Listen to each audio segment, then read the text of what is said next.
Well, hello there. Welcome, and welcome those who are watching this remotely or in the future. Welcome to the new Media Shaman Studio, sort of like the Actors Studio, but for media shamans.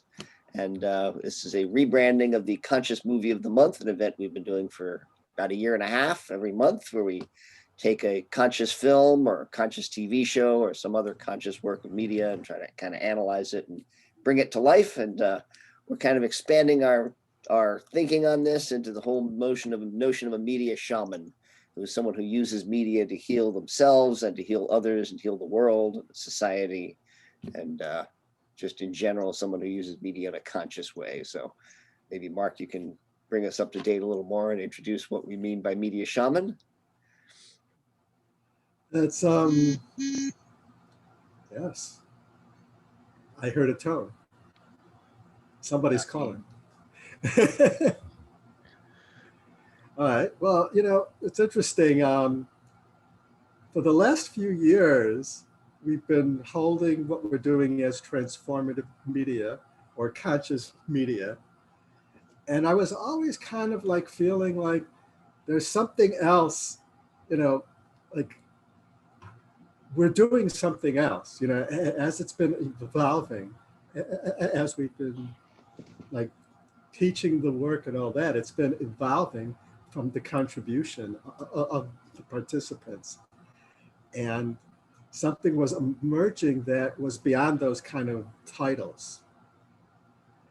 And I would often use that phrase, media shaman, because I have this past history of being told by an anthropology teacher that I was one way back when. And, and understanding what that means and exploring that. But then several of the participants mirrored back, there was something about that framing. And it made me kind of remember back to that moment when the personal anthropology teacher, Barbara Meyerhoff, took me aside and told me that in stuttering, which was at that time a handicap for me in my consciousness, and she told me that in shamanic traditions, stuttering was considered a call to become a shaman. And that she had seen my student films and that she believed that I was called to use media as like my shamanic tool for healing of myself and others. And that started me on this whole different journey. And it kind of was like this beautiful moment for me when I realized it took me 40, 50 years from there, I think 40 years, from there to kind of own it. And it took the participants of the courses to kind of like help me remember it. So, and anyway, so that is the idea here is in the shamanic tradition. You are called to heal a wound in yourself. And by the act of attempting to heal yourself, you gain the power and wisdom to heal others. And that it's a continual process of self-healing and healing of others. And the concept here is that you can't give people what you don't have.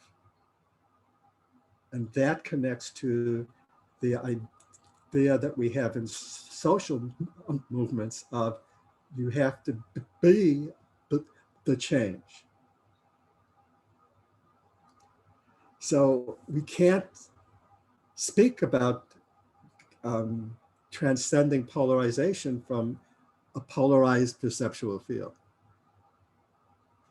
You're kind of, so for the media shaman, it's kind of using media as the healing tool.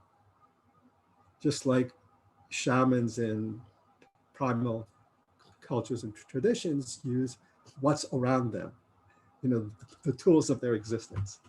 So plants become medicine, you know. And for us in this modern world, postmodern world, media becomes medicine. So, but there's more to it than that, and we could play with that some more. But so it's not just about conscious media or transformative media.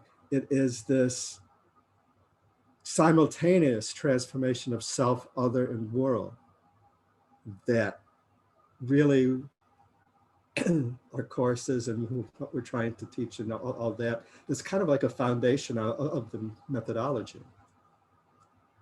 So that's kind of the goal, to transform ourselves into the change agent. The shaman becomes the instrument of healing. And that's part of that, is to see the bigger picture, a deeper and more expansive picture, so we could come from the causal, so we could intervene at the level of cause, not the level of effect. And that leads us to the social dilemma.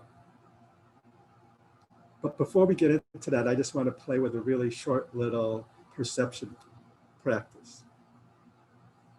And this one, I suggest you keep your eyes open for this one. So just sit comfortable and focus on your breathing for a moment. And look around your room or your space that you're in, and try to feel what the room feels like viscerally in your body.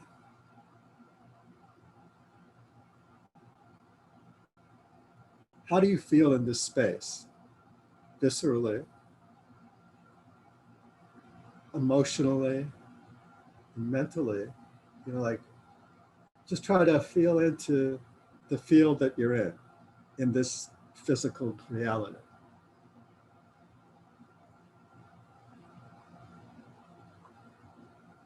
Now bring your attention back into this virtual field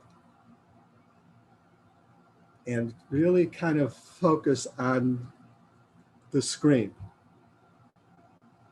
and what we're talking about, and see if you could feel a shift in your physical, emotional, and mental beingness when you're in this reality, as opposed to being just fully in your physical, material reality. And now try to hold both fields in your awareness at the same time.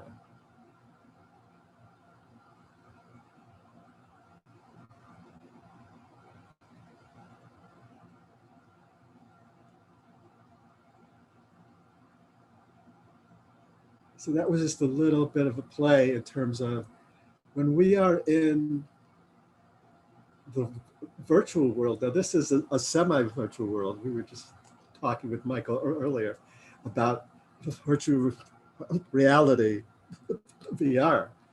That's going even farther in.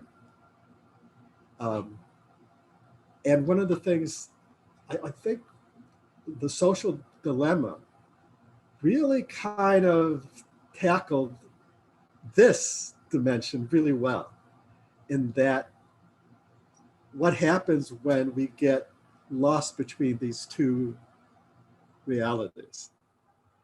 And it kind of visually unpacks that nicely. The problem is with it's not a problem, but I think this is why the social dilemma has hit the zeitgeist field, because it's making people aware of that split in a visceral way. And one of the things we talk about in the courses and stuff like that, and here, is that we need to find a deeper, bigger picture for the work to be integral or meta-modern. That's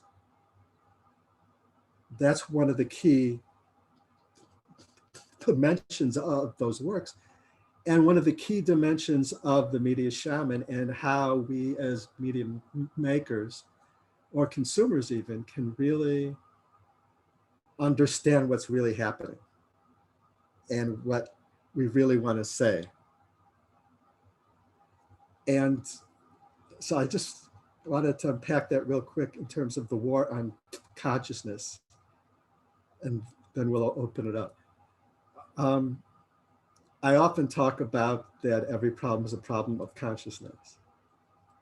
And so using this example of the social dilemma and how it's great for that one dimension, and also the dimension of how the algorithms are designed to keep us addicted, and what that addiction does to separate these two realities and throw us off. But it doesn't go deep enough or big enough for us to really understand what's causing all this and how to fix it. Whereas if it was an integral modern work, it would try to do that. So that's where its limits are. But if we kind of use this as an example to play with how this is a problem of consciousness itself. So when we look at this use of social media to addict us, and now with the war on consciousness, to manipulate us into thinking and acting a certain way, which is what's going on. What's going on in a deeper and more expansive level. Now here's an interesting thing. When you start trying to play with this, you could actually find a perspective that is simultaneously more expansive and deeper. So I'm going to try to play with that here, so you get an experience of this. So the internet is a postmodern or pluralistic technology. This is the stage of development we often talk about. The postmodern pluralistic is what most people on the political left in the United States, anyways, are operating from. And the structure that came online before that is the rational industrial structure. And our social systems are still operating at that level. And our economic system is operating at a hybrid of mythic feudal, or the traditional, and the rational industrial. So like our corporate structures and laws are simultaneously feudal and nation-centric structures, which makes them kind of, it creates the corporate state. So these people in this film were postmodern in many ways, playing with postmodern technology, expanding it, using a bottom line of the rational industrial. They were operating inside of a rational industrial feudal corporate system that infected their work, so that the algorithms are designed for that rational industrial economic system of everything's just for profit. So postmodern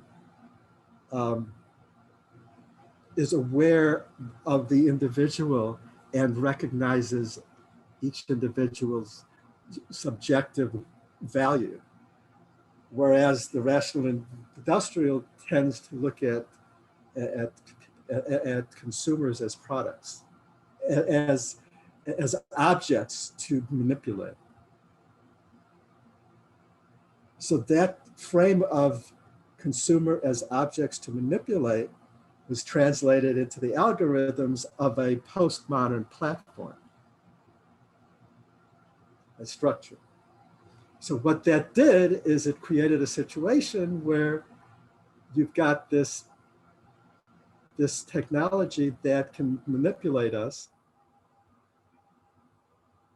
in a pluralistic way. It could manipulate us subjectively, directly, and and so what happens now is that we have traditional and lower and earlier, more primal people operating at more primal structures using this technology for their more primal goals and purposes.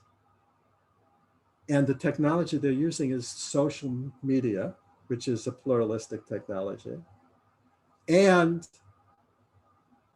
big data and AI, which are transpersonal technologies. They're verging on the transpersonal because they're transcending that line between human and technology.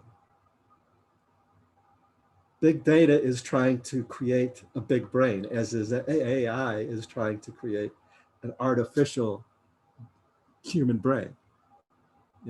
It's part of that shift. So using these powerful technologies for the more primal structure purposes is the problem. So here you see that it's a problem of the actual gap between our technologies and our consciousness.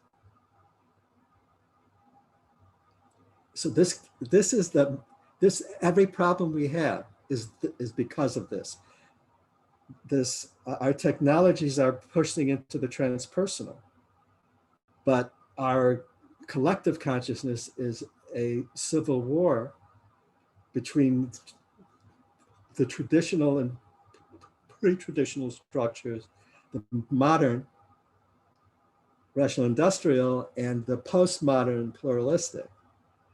And you have our social systems at rational industrial, our economic system basically trying to cross all three boundaries. And then so our tech is being used from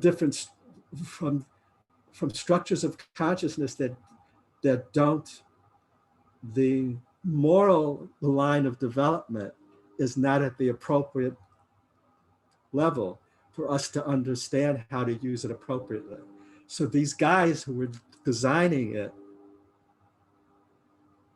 didn't really have the understanding that their utopian ideals of using it were naive, or they didn't really see the bigger picture, the deeper and bigger picture. And hopefully you could see now how if we try to fix things without seeing this deeper and wider perspective, how it's not going to work. Because unless you see this much bigger picture, this contextual web, as Nora Bateson likes to say, following her, her concepts here. So what we need to do as media shamans, both as the consumer and as creators, both or either or, is try to really kind of find the deeper and more expansive pictures, to kind of work with that, to kind of not, if we see a video online that we want to share, before we do it, we want to kind of like sit there and go, all right, let me see what we're doing every time we put out media content. we are feeding the media sphere. And so right now, what we need to do is, the way I'm holding Media Shaman is at this time, humanity is in this incredible transformation. And because media is kind of like our foundational communication language now, and our old systems are collapsing because of this big transition, a new way for us to make sense of things and for us to share information and seek what's actually happening, what's true, and all of that, and share that, we have to find that way. We have to shift our consciousness to higher and deeper perspectival fields. So that is the challenge for us to do. So now I just want to open up the floor for other explorations. Jonathan, if you want to start, or anybody want to start? Hi. My comments were, I found it annoying the same way I can't remember what the first movie we watched in this sort of, the one about Great Hack. Cambridge. Yeah. Great Hack. The Great Hack. Yeah, and I watched it in this, having watched Daniel in the sense making. So I wanted to know, what was their agenda? Why did they dumb it down? I got annoyed at the whole thing. But it was interesting that they were still using it. They were saying this real terrible things going on, but I'm still using Twitter, or I'm still using it. I found that interesting. And I also agree with kind of the conclusion at the end, that we have to use the tech for good, So that was my observations. Yeah, you could see them like beginning to wake up. Yeah. And in a way, that's good that the film kind of captured that, and so it was also capturing that idea that we could have these great ideals, but if we're not seeing a big enough, deep enough picture of what we're doing, we could end up, doing things we don't actually want to be doing. Right. Yep. And there are a few other points that people have made about the film. Welcome, Jake, by the way. Good to see you. So the film also, obviously the people who built these networks would consider themselves pluralistic, and they probably think they're very compassionate towards other people who are not like them. That's sort of one of the elements of being pluralistic. And yet, because they're mostly affluent white males, I think they're very blind to some of the effects on people who aren't like them, the effects that they don't personally feel. So the fact that women on social media, as soon as they begin to get a profile, begin to become the target of massive amounts of terroristic threats and hate and abuse, just didn't really resonate with the people who built these systems, even though there are some women in the film. But I don't think most of them were really in positions of decision-making power at any of these companies. And so marginalized people in general, I think, are left out of the film. And I think that's a major oversight of the film, that it doesn't address those other issues in the way that social media has both empowered people, especially marginalized communities, been really empowered by social media in a very critical way, but also harmed by social media. So those can both be true. So the film lacked complexity, I would say. Yeah, that's a great point too, in that the deeper and broader picture would also include the positive aspects to social media. So, the film really focuses on that particular negative dimension, but there's positive aspects, and also they're not exploring the causal and structural levels of the issue.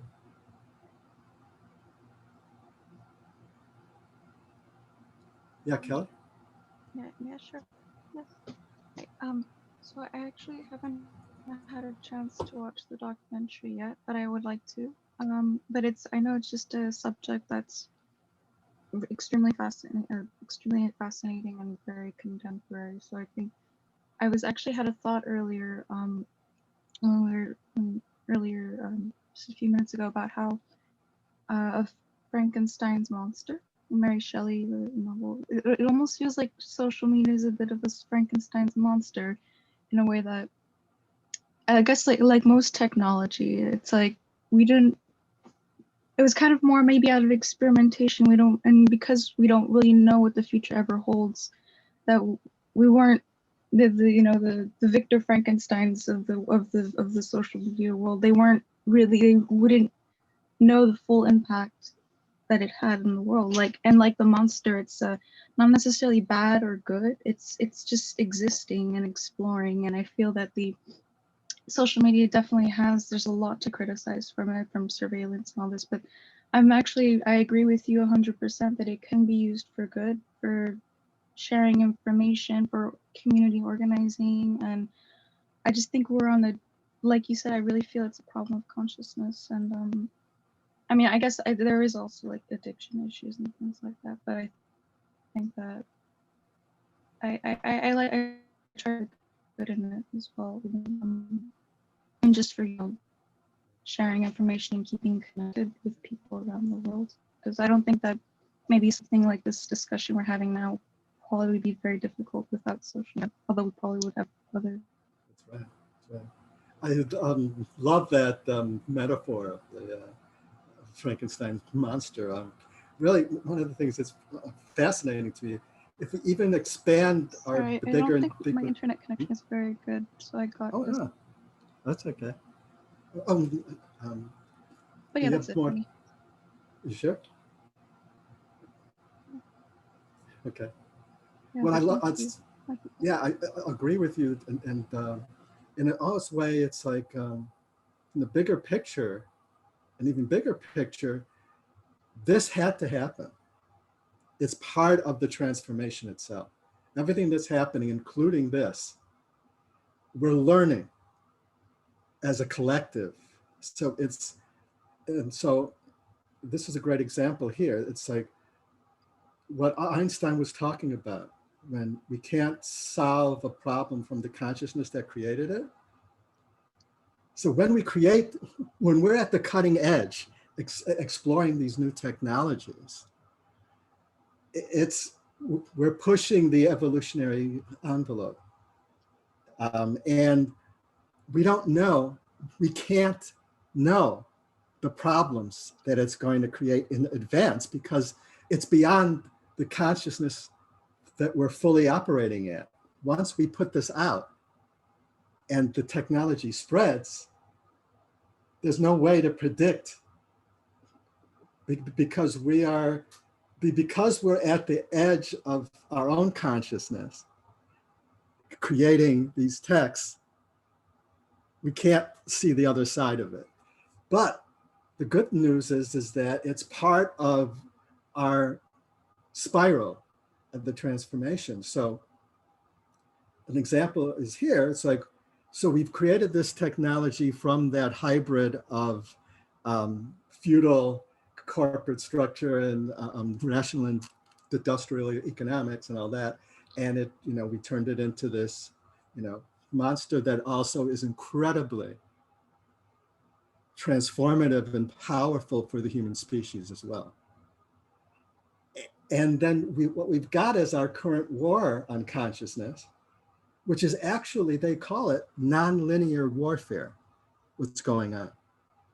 And it's actually a form of post-modern warfare that uses social media, big data, and AI combined with propaganda methodologies to control a population. So it was a natural outgrowth of putting out a pluralistic technology in a collective space where our consciousness was not at that same level as a collective whole. So we wouldn't be able to use it in a healthy way, and we wouldn't be able to predict. So those guys wouldn't be able to have predicted that it would be used in this new form of warfare, because that form of warfare didn't exist when they were creating the technology. So how do you imagine? I mean, you could have imagined it perhaps, but as Mark Twain, I think, said, truth is always stranger than fiction,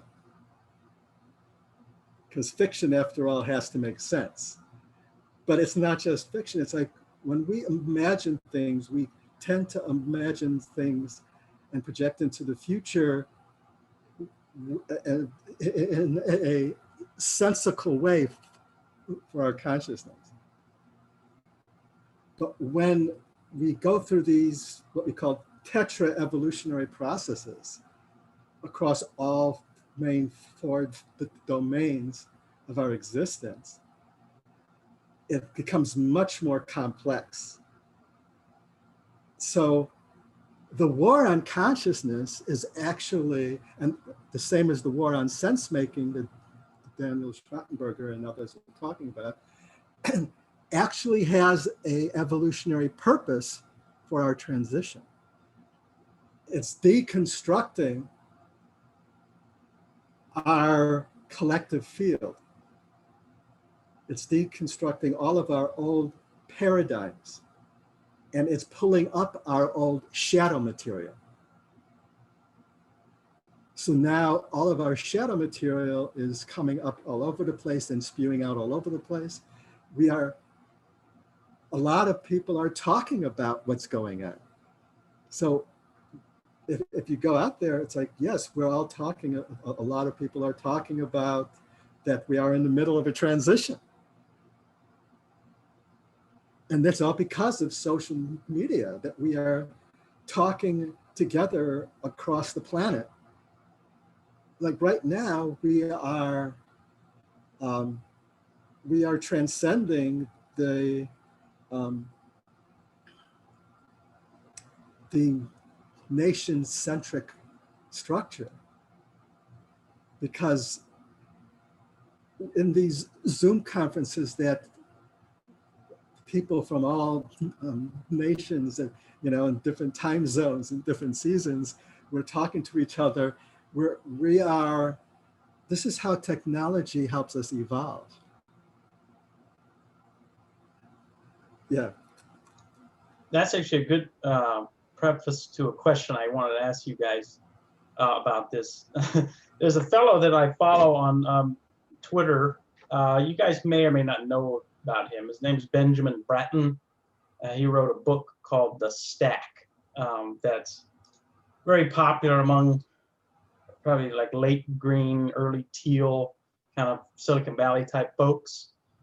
You know, and he talked exactly about that, and how software has and you know, and the internet has altered the landscape of sovereign nations, and essentially we live in a cloud polis now. Like the whole borders are just irrelevant at this point. It's all about this cloud stack sovereignty that, you know, that penetrates the world at large and so forth. And anyways, I love him.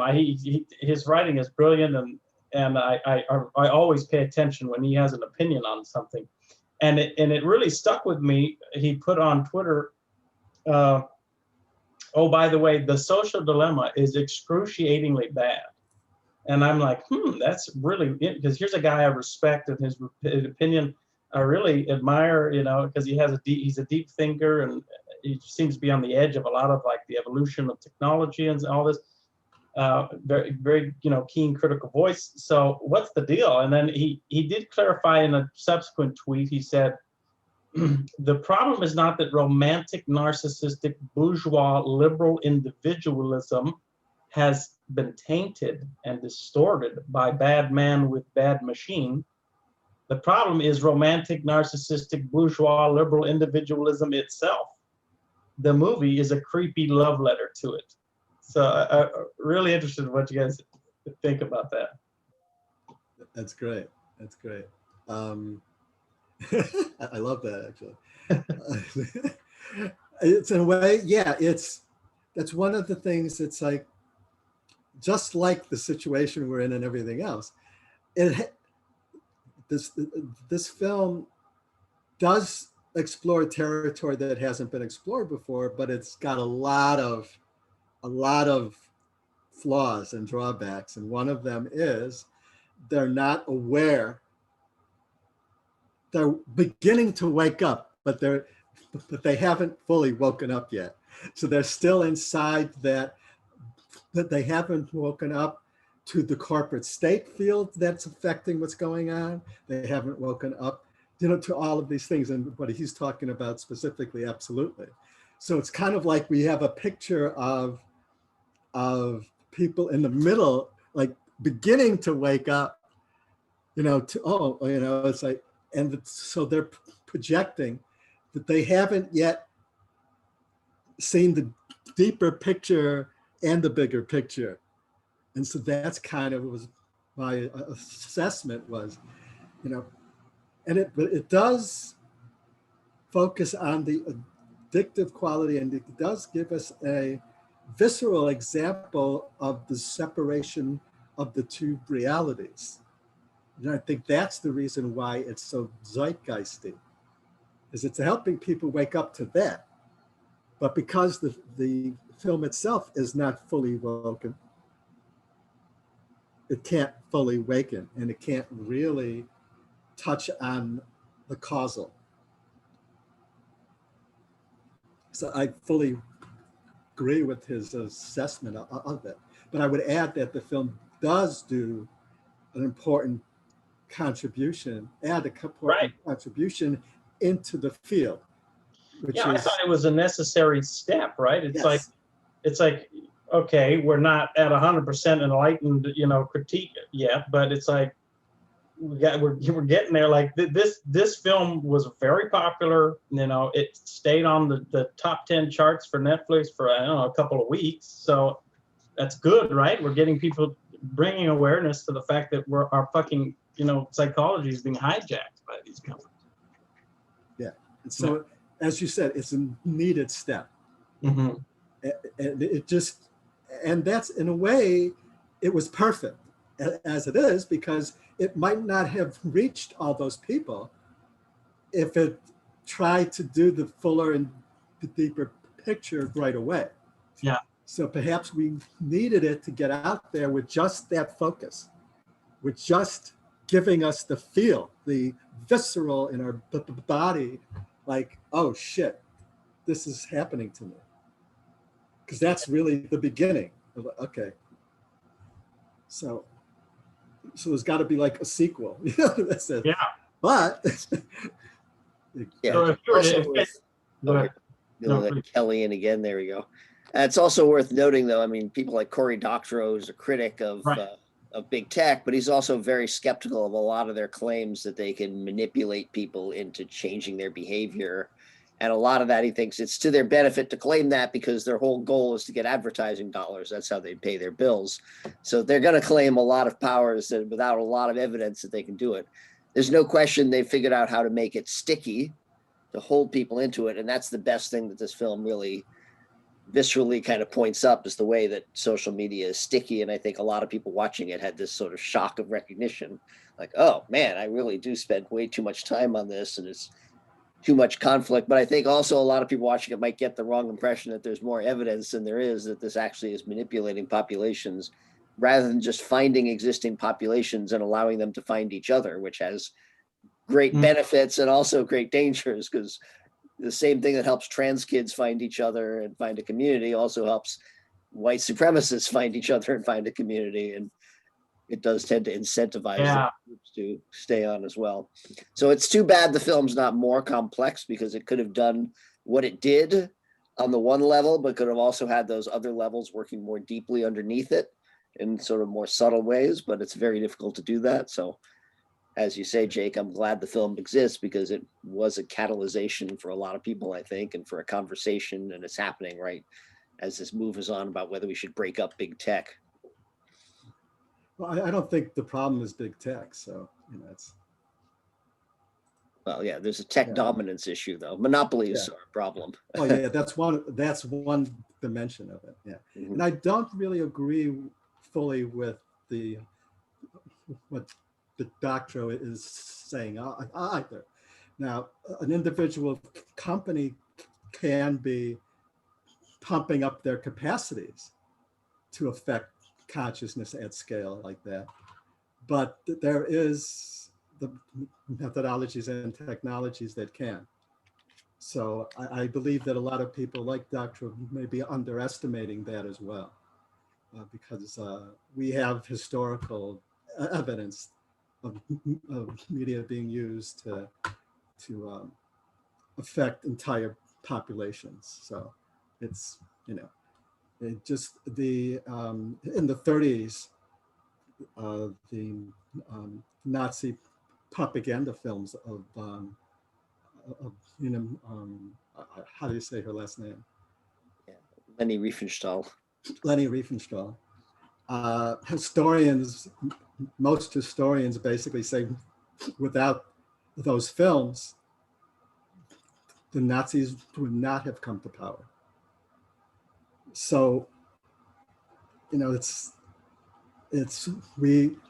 some ways we could, yes, an individual company or platform may be hyping up what it does, but the fact that it can be done and it is being done by some shouldn't be underestimated either.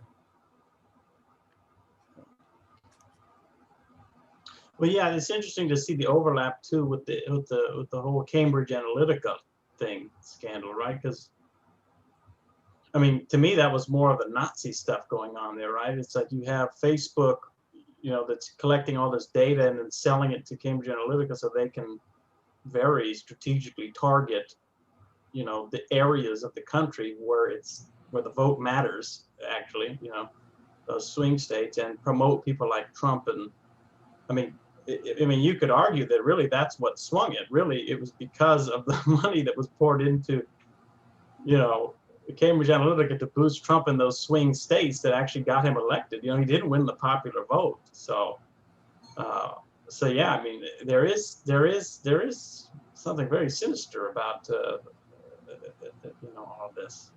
Yeah, But it's not clear if it actually works, though. People make a lot of claims for Cambridge Analytica, but I don't think there's that much evidence.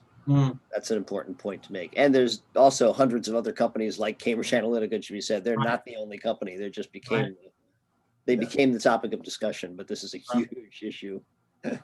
That I don't agree with. I mean, in terms of the evidence, perhaps not, but it's pretty clear that there are cases. What Cambridge Analytica and those other companies, like Jonathan said, was that what they're using is this new methodology called nonlinear warfare, which was coined by Vladislav Surkov, who invented this new post-modern approach to war. The fascinating thing is when you understand this form of warfare, every word and action of Donald Trump makes perfect sense. So the fact that people are saying, oh, that's mentally ill or this and that, it's like people wake up and it's like, this is what nonlinear warfare looks like. He's either a nonlinear warfare savant, or there's forces working behind him or with him, By nonlinear, Mark, are you alluding to like the kind of the stochastic element of the chaos induction, like just like induced chaos, basically? How do you? The goal of nonlinear warfare is induced chaos. It's what it does is it uses avant-garde arts, kind of postmodern deconstructionism in politics and in the political for propaganda. So what it does to a system is it pumps up opposing subcultures and pits them against each other. It throws in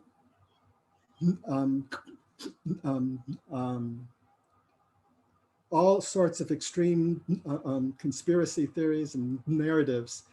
And what it does is it uses narratives as a form of indoctrination and manipulation.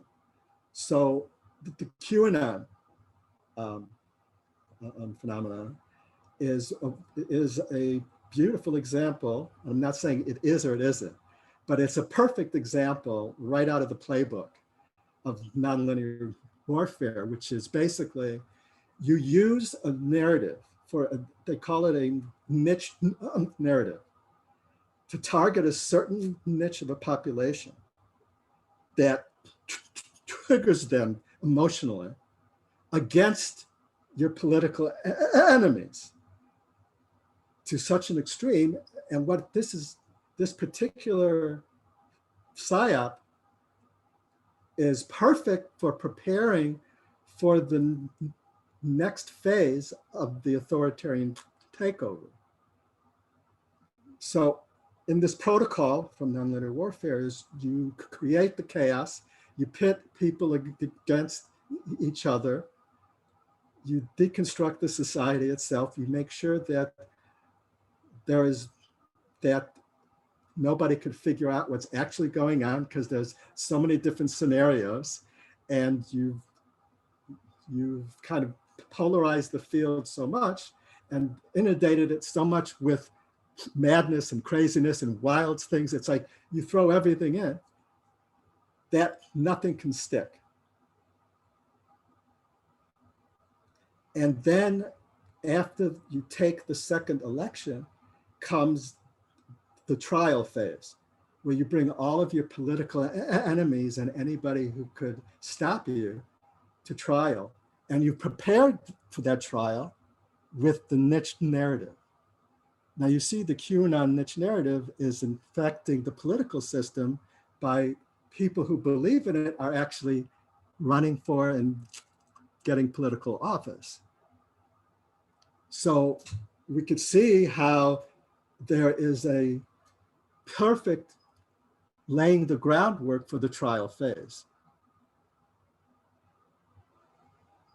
And the fact, and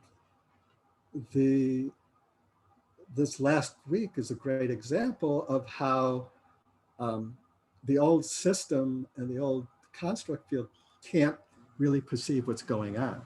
In that when Trump was on national television talking about that the Democratic Party, there's evil behind it, there's a pedophile ring and Satanists and all that.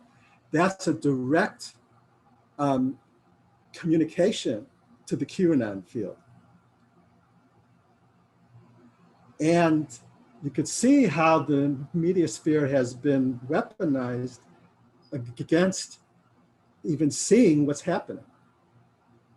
Because the media is basically saying, oh, he's mentally unstable, he believes in conspiracy theories, because what the goal of another goal of nonlinear warfare is to charge the media sphere so that your actual conspiracy theory is never discovered, because there's so many wild ones out there that your enemy just stops believing in any kind of big picture theory, because you don't want to be discovered until it's too late. So now I'm just saying, all of these data points perfectly fit into the nonlinear warfare protocol. I'm not saying I have direct evidence that that's what's going on. What I can say is if you do a meta-narrative analysis of the last 4 years in the United States, let's say, the only narrative that is 100% accurate in terms of connecting everything that's happening that I've found so far is nonlinear warfare. 100%. I haven't found one data point that doesn't fit in. Is it fair to say, Mark, that that was sort of the architect, that the architect of that was, Steve Bannon when he was, influencing Trump early on in the campaign? I mean, we don't know, but I did read somewhere, and I don't know if this was true or not, that he was a Strauss and Howe fan. but that Bannon actually somewhere had talked about Surkov. But I don't know if that's true or not. I'm just saying, I read that bit somewhere, but but it's open sourced. So, I mean, the fact that Russia started it doesn't mean that this is a pure Russian conspiracy. Right. One of the things that Zhukov said when he was doing all this, was the goal was to create World War III, to put every nation in a vulnerable position. So,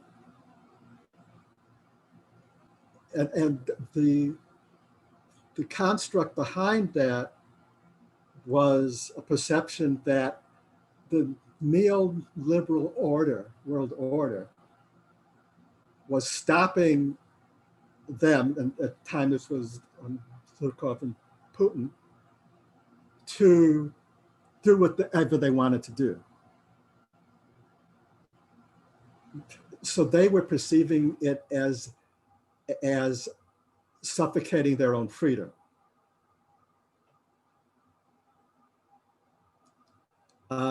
And I see Scott's throwing out, yes, hypernormalization. The Adam Curtis film, Hypernormalization, explores this. And there are several academic papers from military strategists that discuss this new form of warfare starting back in 2014, when they started to spread this. So basically, their expressed thing was to create a non-linear World War III. And that is what's happening. Mm-hmm. They open source the technology, so it's no longer a single enemy. They've given, so it's like, so what we have here in the United States is we have both internal and external forces at play, Mm-hmm. using these technologies. Mm-hmm. And to what end? We don't know. We don't know what the end. I mean, they use this technology for their invasion of Ukraine and Crimea. And how they used it there was, once they destabilized the country, they then moved in. And because everybody was at war against each other and themselves, it was over rather quickly. It was easier. There's no evidence of any kind of broader goal. All we have is that his intention was to create a World War III and to create global scale chaos and to deconstruct the neoliberal world order.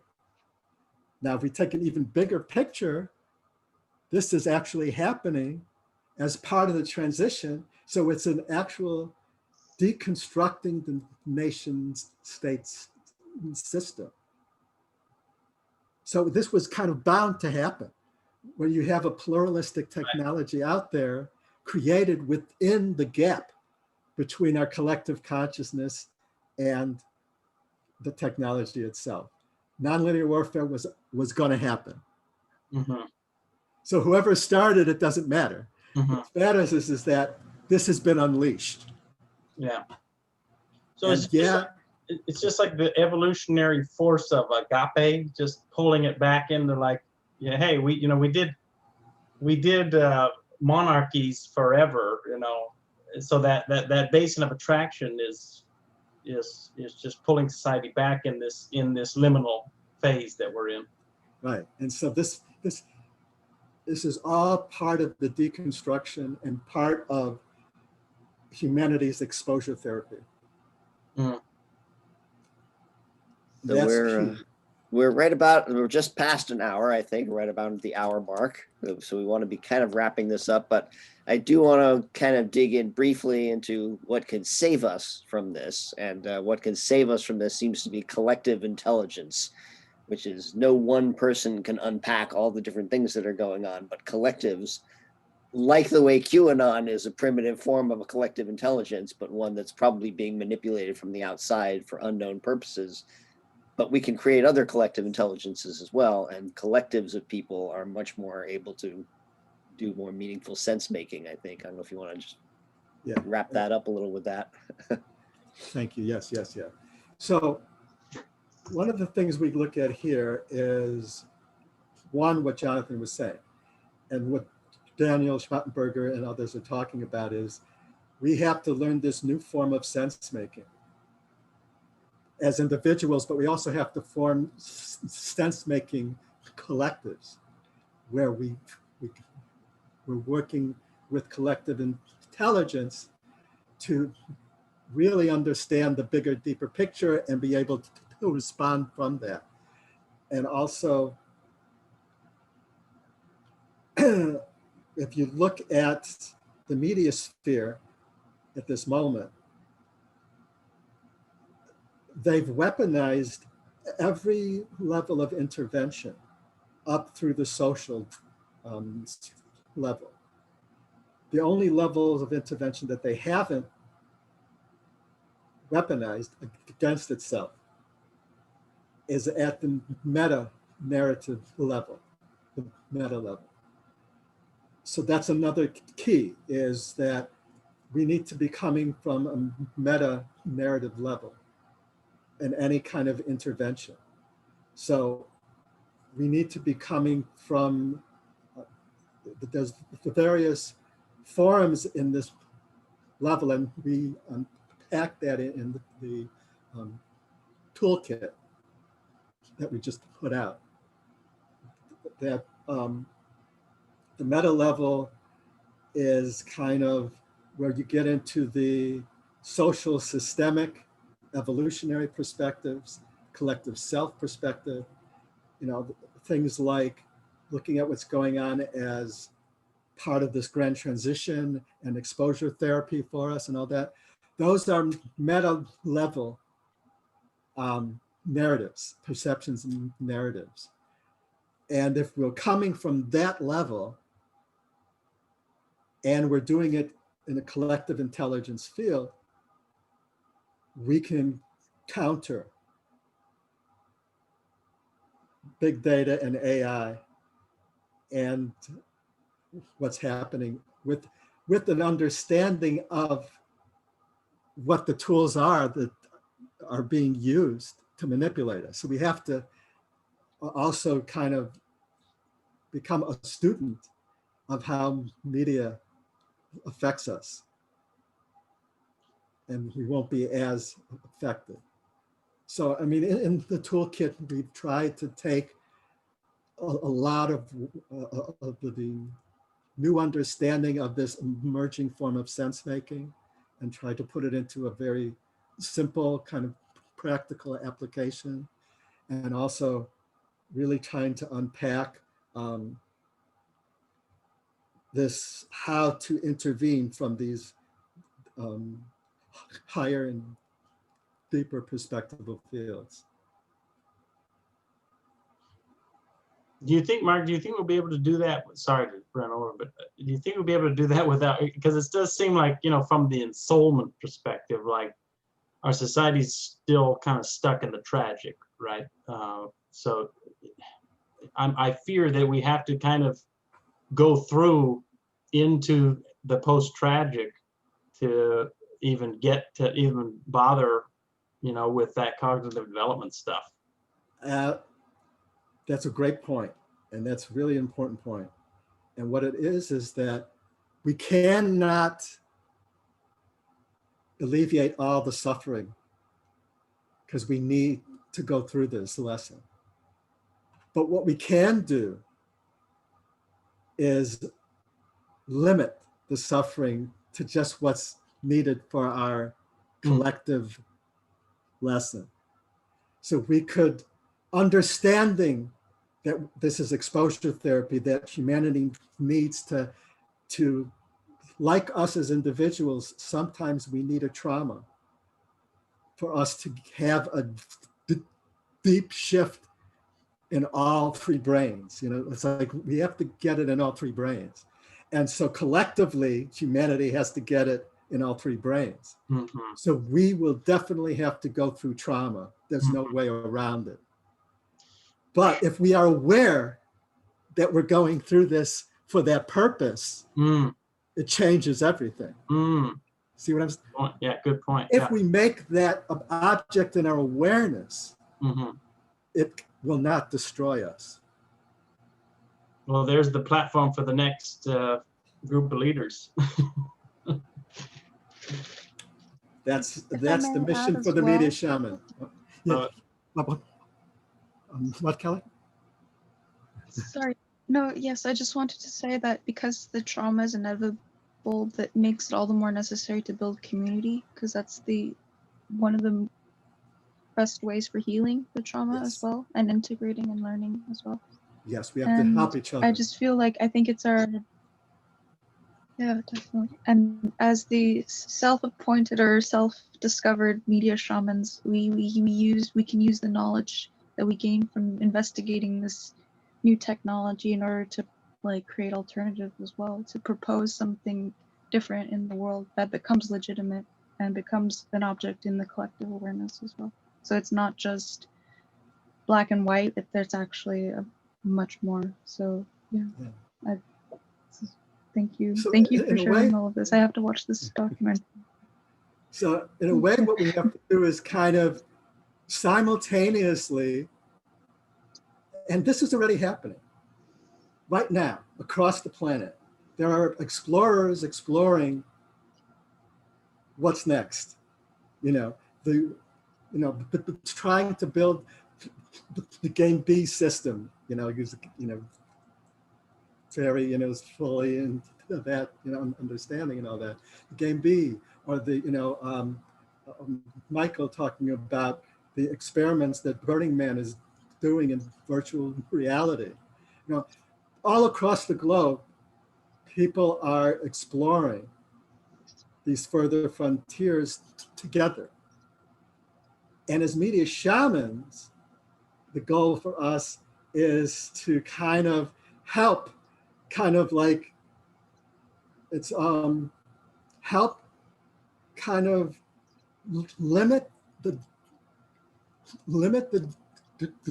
damage of the deconstruction to just enough for us to get the lesson and open up and all that without destroying ourselves, and to also help those exploring these new frontiers to be able to share them and spread them with each other. So it's kind of like,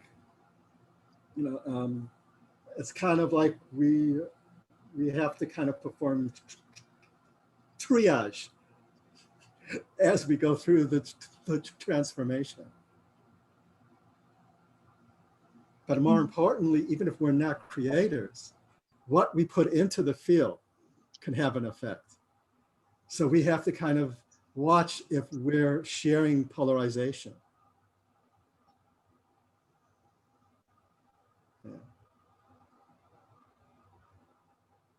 So there's a lot we can do to help us kind of learn the lesson, not get rid of all the pain that we have to go through, but really kind of recognize that this is an evolutionary pain and help humanity kind of realize that this is something we have to go through. And you know, when we know that, we get an energy and a passion. And it's like, then when we're facing these traumas, it helps us move through them.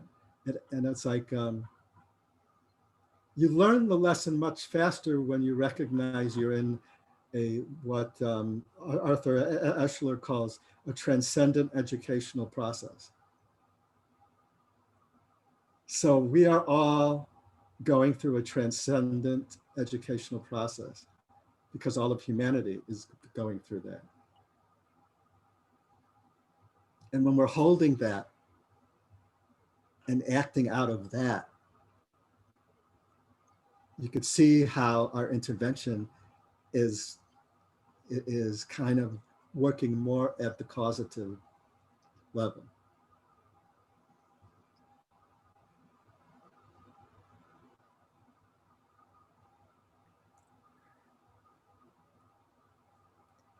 I think that's... Thanks everyone for joining us for this first inaugural Media Shaman Studio event. And we'll have more every month.